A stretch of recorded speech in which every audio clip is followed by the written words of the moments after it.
Tuskegee Airmen are an important part of American history in World War II, so I do want you to know about them. Okay, I have trouble. The Tuskegee Airmen refer to all of the men who were involved in an experience called the Tuskegee Experience. And it didn't start out as just putting a bunch of black people in airplanes.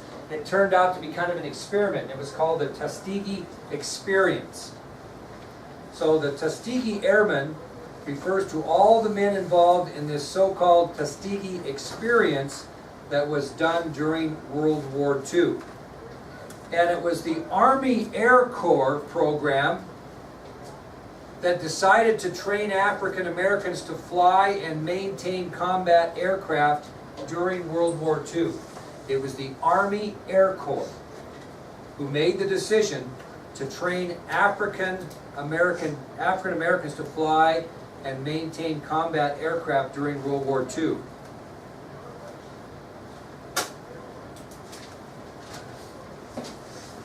Well, prior to this, the Army War College had done some so-called studies on African Americans. Prior to this, the Army War College had done some what we call so-called studies about the Negro soldier. And they said in their studies that the Negro soldier lacked physical courage and psychological characteristics which made him inherently inferior to the white soldier. Can you even imagine that today? So prior to this Tuskegee Experience, the Army War College actually put studies together and came up with the conclusion that a Negro soldier lacked physical courage and psychological characteristics which would make the Negro soldier inherently inferior to the white soldier. I mean, my father, God rest his soul, who fought in the Korean War, he believed that to the day he died. That's just how things were there. Well, that was just ridiculous. And so the Army War College started getting some pressure. What group specifically started pressuring the War Department, the Army War College, to put a unit together for Negroes? Still exists today. They still fight hard for the rights of Negroes. NAACP. NAACP.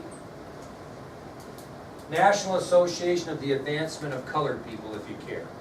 Most people refer to it as the NAACP. NAACP. So they put a lot of pressure on Congress. And some forward-thinking congressmen finally put pressure on the War Department to form a tactical unit for Negroes. So the NAACP reads about this study the Army War College makes, that these Negro soldiers lack the physical courage and the psychological characteristics. They're inherently inferior to white soldiers. NAACP looks into that, gets together with, puts some pressure on Congress. Some forward-thinking congressmen say, hey, War Department, let's get up to times here. Let's get a tactical unit for Negroes only. Well, that isn't what you'd see today either. But that actually was a step in the right direction, just to get a unit of all Negroes together. Well, finally the War Department gave in, and they made a new pursuit squadron called the 99th Pursuit Squadron, and that squadron was going to be manned by Negro pilots. So the War Department finally gave in to the pressure of the NAACP and some forward-thinking congressmen, and they developed a new pursuit squadron and named it the 99th Pursuit Squadron, and it would be manned by Negro pilots. Now, you just don't take a bunch of people, whether they're Negro or not, and say, hey, guess what, Matty, now you're a pilot. What has to happen before Matty can be a pilot? Just be trained. So in order to get into this 99th Pursuit Squadron as a Negro pilot, you had to graduate from Tuskegee Army Airfield. Thus where they got their name. Okay? So the War Department finally gave in and designated the 99th Pursuit Squadron to be manned by Negro pilots that graduated from Tuskegee Army Airfield, where they did their training. Now you think about this. If this program they put together to train Negroes that were desiring to be pilots, it was a program to what, really? Program to, do they want these Negroes in there? So they set up a program to what? What? Yeah, but it's just like, you know, Brady has the GPA to be in this class. I don't really like Brady that much. So you plan to fail? There you go. It was a program to fail. It was a program to fail. They put this together with the idea that none of these Negro pilots would have the physical courage or the psychological characteristics to pass this training, so we probably won't have to worry about it. Well, if you've ever seen the movie Men of Honor, or even The Guardian, have you seen The Guardian? You know, that there are guys that want you to fail, and you have to overcome that. The Officer and Gentleman, you ever seen that movie? These are all movies about military personnel that didn't want somebody to pass, and basically had a design to fail program. Well, that's what this was, okay? Well, these Negro men that took part in the Tuskegee Army Airfield, as you can imagine, had to overcome many obstacles to become very successful, to become a member of the 99th Pursuit Squadron, which meant that you were a member of the Army Air Corps, which meant you were a member of the United States Air Force. So they weren't even getting into the Air Force right away. They had to go through this training and be qualified for the 99th Pursuit Squadron, and then if they did that, then they would actually become a member of the Army Air Corps, which made them a member of the United States Air Force. So this was a tough time, and the obstacles they faced during this training, I mean, they had to overcome segregation, they had to overcome prejudice, and they had to get into this program and pass to get in the 99th Pursuit Squadron. Well, the Tuskegee Airmen that overcame that segregation and overcame that prejudice and became part of that group eventually became some of the most highly respected fighter groups in World War II. Getting there was tough. Staying there was tough. But if they could get there and stay there, they proved to be among the elite fighter groups of World War II.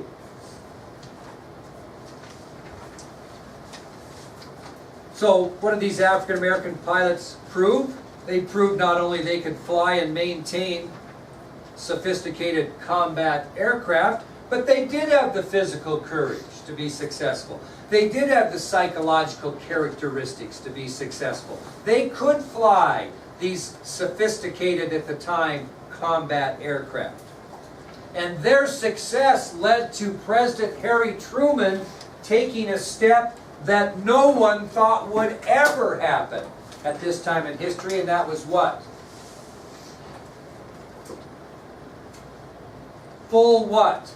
Of the armed service. Full what? Full integration of the United States military. Because prior to this, Negro soldiers did not bunk together, they did not work together, and the efforts of the Tuskegee Airmen during World War II paved the way for the full integration of the United States military during the presidency of Harry S. Truman. Prior to that, they were segregated. That was a huge, big step. And without the efforts of and continual perseverance of the Tuskegee Airmen, who knows how long that would have taken. Okay? Well, on November 6th of 1998, on November 6th of 1998, President Clinton approved the law which established the Tuskegee Airmen National Historic Site. And that was located at Moton Field in Tuskegee, Alabama, which was the home of what, kids? The Tuskegee Army Airfield that they had to graduate from. So way later, on November 6th, 1998, President Clinton approves a law which is going to establish this training ground in Tuskegee, Alabama, that these Tuskegee Airmen trained at, as a National Historic Site at Moton Field, M-O-T-O-N. So if you go to Tuskegee, Alabama and Moton Field, you would see a lot of history about the Tuskegee Airmen and their sacrifices, commitment, perseverance to become excellent combat pilots in World War II. Okay? Any questions on those guys? That's kind of a small pittance of what they did, but I think it's very important that you understand who they are and what they did. All right, now that takes us to the big one, kiddos, the atomic bomb and the end of World War II.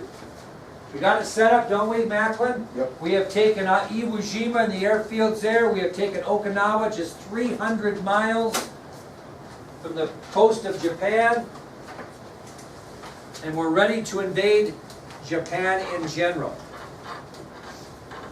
Well, as I kind of hinted in previous lectures, with the death of President Roosevelt, it's now going to be the responsibility of the new president, Harry Truman, to decide on what course of action to take concerning the attack of Japan. He will have to make that choice.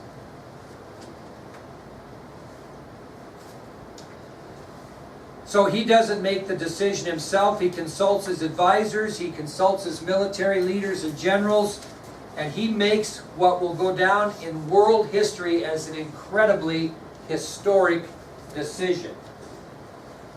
He is going to authorize the use of the first atomic bomb ever on the country of Japan. So after consulting his advisors and his military leaders, President Truman makes a historic decision as far as the course of action on the country of Japan, and he's going to authorize the use of the first atomic bomb. His choice was that or an all-out invasion of Japan. That was his two choices. We can have an all-out invasion of Japan by our military, land and sea and air, or we can drop the atomic bomb. At this time in the war, kiddos, the Japanese army still totaled 2.5 million soldiers. And were ready to fight to the death. 2.5 million soldiers were still available to Japan to fight to the death. And you can imagine if they were going to fight to the death in the Pacific, what was going to be their attitude defending their home soil. No, yeah, crazy. Okay? So, Truman got together with those advisors when he was trying to make the choice, and he got an estimate from the military, as we mentioned before, that an American invasion of Japan would result in probably the loss of 1 million American soldiers' lives. 1 million. Think about that. That would have been the biggest casualty loss in the history of the world. Right? 1 million American GIs, sailors, etc., it would be estimated would lose their lives if they attacked the 2.5 million Japanese soldiers on their homeland. So with all this in front of him, it's no wonder that President Truman made the only decision he could, and that was to drop the first atomic bomb on Japan. So, on August 6th of 1945, August 6th of 1945, President Truman ordered a B-29 bomber called the Enola Gay to drop an atomic bomb on the Japanese city of Hiroshima. On August 6th, 1945, President Truman ordered a B-29 bomber called the Enola Gay to drop an atomic bomb on the Japanese city of Hiroshima.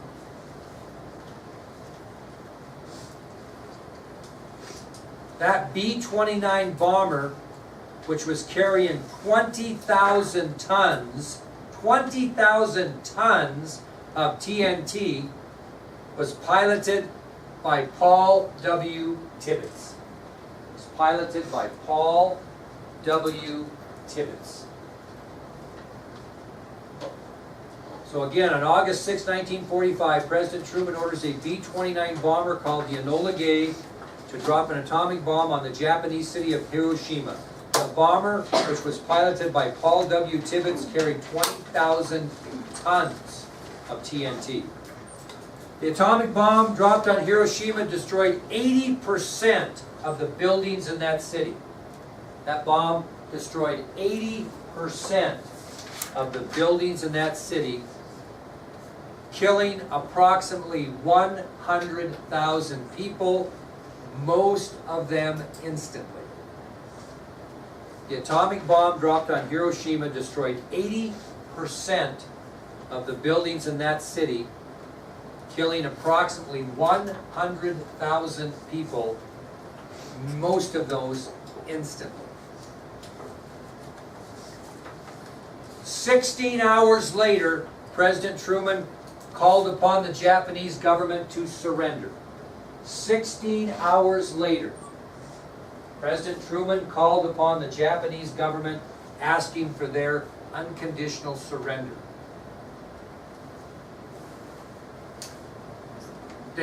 What was their answer? They didn't even respond to his request. So Japan did not respond, and as a result, 2 days later,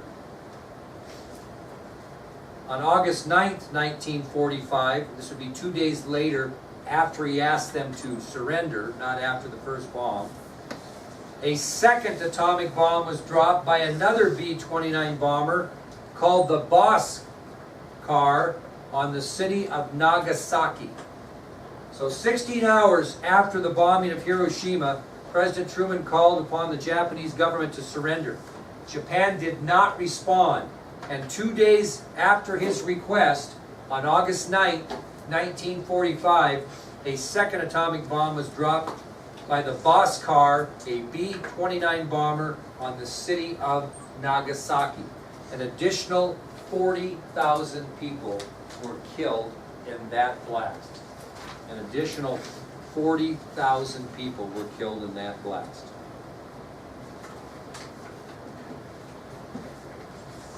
Now, this is where I believe Harry Truman is so underrated as a president. He was kind of a country hick from Missouri, coined the phrase, "the buck stops here." He was called "Give 'em hell Harry" because he could tell you to go to hell and you'd enjoy the trip. I mean, he was not overly presidential. But he not only saved a million American lives, he also, in essence, saved 2.5 million Japanese lives. Did he kill 140,000 people doing it, which was sad? He did. But you almost have to look at the courageous act of lives saved and generations of Japanese and Americans that would not have existed. Many of you maybe not even being here today if we invade the homeland of Japan. Yes. You said in total 140,000, so there's 40,000 died in Nagasaki. Yes. 40,000 in Nagasaki, 100,000 approximately. So he sacrificed 140,000 lives for 3.5 million. I mean, it's never a good trade, but I think it was incredible courage on his part. Finally, after the dropping of the bomb on Nagasaki, the Japanese could take no more and surrendered on August 10th, 1945, ending World War II. Finally, the Japanese could take no more and surrendered on August 10th, 1945, ending World War II.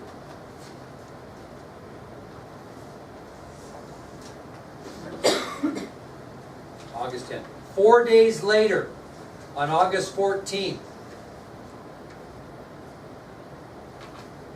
President Truman announced by radio that Japan had accepted the Allied surrender terms. So again, the Japanese could take no more and surrendered on August 10th, 1945, which officially ended World War II. However, it took 4 days for the two sides to get together and agree on the surrender terms. That day in history, August 14th, 1945, now becomes known in American history as VJ Day, or Victory in Japan. It wasn't the 10th, it was the 14th, because the terms of surrender were not agreed upon until the 14th. On September 2nd, 1945, they had the formal surrender signed by both sides. Does anybody want to guess where they did that? Anybody know? They did it on the deck of an American battleship called the USS Missouri. So on September 2nd, 1945, the formal surrender by Japan to the Allies was conducted on the deck of the American battleship, the USS Missouri. Anybody want to know who represented the United States in the Pacific and signed the agreement for the United States? What? MacArthur. And who did he have standing right beside him during this formal surrender? Think about this. What? No? You might think Eisenhower. You might think Franklin Roosevelt, not Franklin, but Harry Truman. Who did? Jonathan Wainwright. The man that he told to not surrender the Philippines. Wainwright was so ashamed that he surrendered the Philippines when MacArthur left, he hardly ever got over that. And if you look at a picture, and I should find one, he's just skinny as a rail because he's still suffering from the Bataan Death March. But MacArthur put Jonathan Wainwright right at his side during the signing of the agreement that ended World War II. The greatest war